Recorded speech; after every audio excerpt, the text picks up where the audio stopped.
te li tax kenn daaw ko def fi tamit mooy ñetti scrutin ngay boole. Scrutin législatif, scrutin municipal, scrutin départemental. ci réew bu nga xam ne ba léegi taux d'analphabétisme bi jéggi na dayoo soo bëggee ubbi bureau de vote yi 8 heures bu ko tëj 18 heures du sotti ci ñetti wote loolu problème technique la ñaareel bi pour nga mën a def élection législative anticipée il faut nga tas assemblée mais boo tasee assemblée du caagi tas naa assemblée rek damay toog juróom benn weer soo ko def élection député de déedéet constitution bi daf la tënk ne la boo tasee assemblée ci ñaari weer yi da nga def élection wala lu mu yéex ci ñetti weer 90 jours. yaa ngi dégg xam nga kon loolu boo tasee assemblée il faut nga xam ban date ngay tas assemblée pour mën a coïncider ak date bi élection territoriales yi war a bi ngay annoncé tas bi ngay wax kañ la élection yi di am. waaw boo munoo moom kay booy annoncé tas bi ngay wax ne dañuy organiser élection loolu la yoon bi wax. alors maintenant élection locale wala territoriale code électoral dafa la wax ne la munoo ko ñàkk bañ a organiser ci at mi. donc janvier. ba décembre. aujourd'hui normalement. datu élection yi 17 janvier la waroon nekk. ok 2027. 2027 donc su fekkee da nga koy pousse mënoo génn 2027. waaye yow nag léegi juridiquement il faut nga xool non respecter les dispositions du code électoral ak non respecter les dispositions de la constitution. donc y a un problème juridique. ok kon mënul nekk. le non couplage je ne dis pas ça. c'est pourquoi quand on me dit qu'il a saisi le conseil. peut-être que le conseil va pour donner, avis va donner mais dama la y a un problème que bon à part le problème technique bi ma wax léegi ñetti watee ñu bëggoon nangam wala li ma wax léegi. il faut ñu xool nu ñuy amee coïncidence. maintenant nag lu ci mën di xew foofu nag laay artoo président Diomaye 2024 ci élection législative yi. daa dem saisir conseil constitutionnel Ousmane nekk ca suuf di tabb nu tabb seeni liste ba jekk soog ne élection yi telle date la. dans 10 jours. ñun opposition ba fu ne ñu dew jëm fa coalition intercoalition jaar fi mënuñu fexe ba tabax dara parce que amatuñu woon jot. dañ leen bettoon. loolu du démocratie maanaam démocratie. da ngay may ñëpp ñu départ ndoo da ngay may ñëpp ñu am les mêmes chances loolu nag la ñuy bañ moo tax nous demandons à ce que mu fixer le plus tôt possible la date ou les dates des élections pour que nit ñi xam pour que nit ñi mën a waajal seen bopp parce que loolu mooy une compétition saine ñaareel bi dana couplé du couplé lu ci mën di xew na toog ak kujje gi toog ak opposition bi le ministre de l'intérieur sax laay wax toog ak kujje gi toog ak opposition ñu waxtaanee ko ba tënk dara. Matar Cissé rassuré na leen. ba tënk dara dinaa ci tontu ci loolu ba tënk dara la ñuy tënk ñu doxal ko parce que am réew mu mel ne suñu bos majorité mécanique yoru ko dama am majorité mécanique rek lu ma neex voté affaire élection li tax Sénégal di am jàmm suñu wotee ba ci suba ga altine ji ñëpp dem liggéey. moom kay léegi amatul majorité parce que la majorité est. waaw non dama waxee noonu rek ñoom on ne sait jamais. mën nañu waxtaan su ne nañu jàllale. lii assemblée yaa ngi dégg mais majorité du majorité mécanique boo gisee Sénégal di am jàmm bu ñu wotee ba ci suba ga. nit ñi dem liggéey. c'est parce que les conflits dañ ko daan gérer avant. li ko gérer avant nag mooy acteur politique toog waxtaan. bu ñu changer code électoral ñu changer code électoral bu ñu waree changer constitution ñu ànd doo changer ko lu ñu war a def ñu def ko. bañ d'accord ci règle du jeu yi. parce que bu ñu d'accord ci règle de jeu yi. bu ñu jouer bu ñu paree problème am. maintenant Makhtar Cissé man mënuma am reproche bu ma ko def. pour le moment. c'était le dernier ministre de l'intérieur de Macky. moo tax ma ne cohérence pour cohérence. ba mu nekkee ministre de l'intérieur su Macky. ma ne ministre de l'intérieur bu baax la woon tey président Diomaye jël ko ma ne ministre de l'intérieur bu baaxul la bu ma ko waxee du ma cohérence waaye nag damay ubbi samay bët. comme le maçon vous l'attendez au pied du mur. waaw damay ubbi samay bët di ko xool parce que tamit un ministre il est l'incarnation d'un régime. waay dañ koy jox ay. il est l'incarnation d'un régime. léegi nag ca na muy comporté woo ca la ko régime ba wax. wala la mu war a def ci noonu nag dañuy xam ba xam est-ce que c'est le même Makhtar Cissé ou bien entre-temps on nous l'a changé. mais intégrité nit ki ak éthique am aussi. dafay en tout cas nit ki man nit ki ma xam. nit ki ma xam je peux lui faire confiance. ok nit ki ma xam ki nga xam ne jëflante naa ak moom. seq naa ak moom gëm naa ne am na lu nga xam ne honneuram du ko may du ko may. mooy comme li ma mosoon wax ci Ousmane Diagne rek. actuel président conseil constitutionnel. ma ne man li ma jàpp ci moom gëm naa ne am na lu nga xam ne éthique am moralam du ko may. loolu laa jàpp ci Matar ba keroog nag.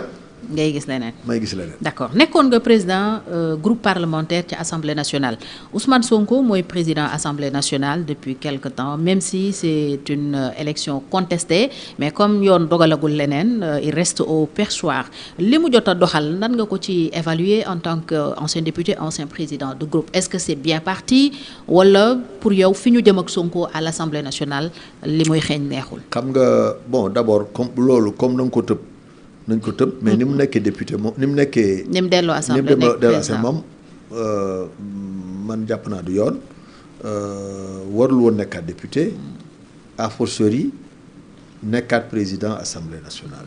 mais pour l'instant mënuñu ci dara. waaw conseil constitutionnel ne dafa incompétent. waaw d'accord la cour suprême. raxasu na ci. mais conseil constitutionnel encore une fois comme ni nga ko waxee nee na dafa incompétent. waaye damaa incompétent nag. wundul wax ne ni ñu ko defee yoon la. waaw tekkiwul loolu. donc loolu moom le débat va rester comme tel. maintenant ba mu yoree. lenge yi ba léegi. lu mu fi defagum. ça rassure ni muy doxalee. attends ñaari loi laa fi dégg. yëpp di coow. L29 L30. ak révision. constitutionnelle bi ñu rejeté.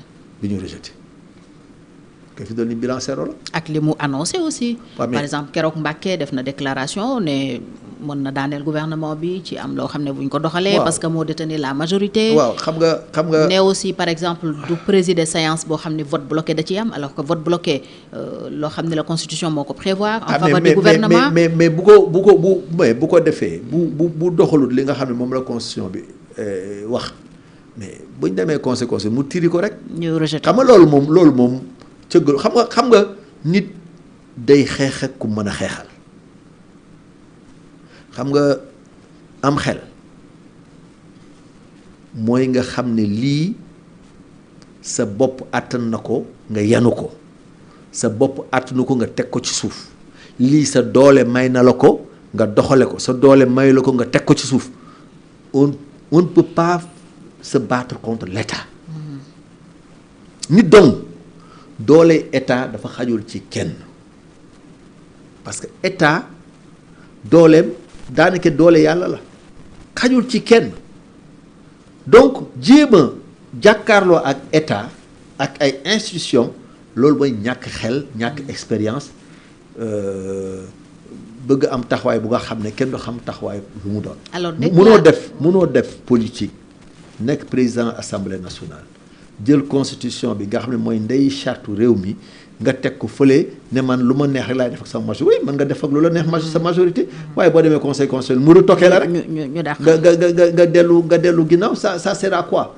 maintenant li mu annoncé yëpp may daaneel gouvernement oui.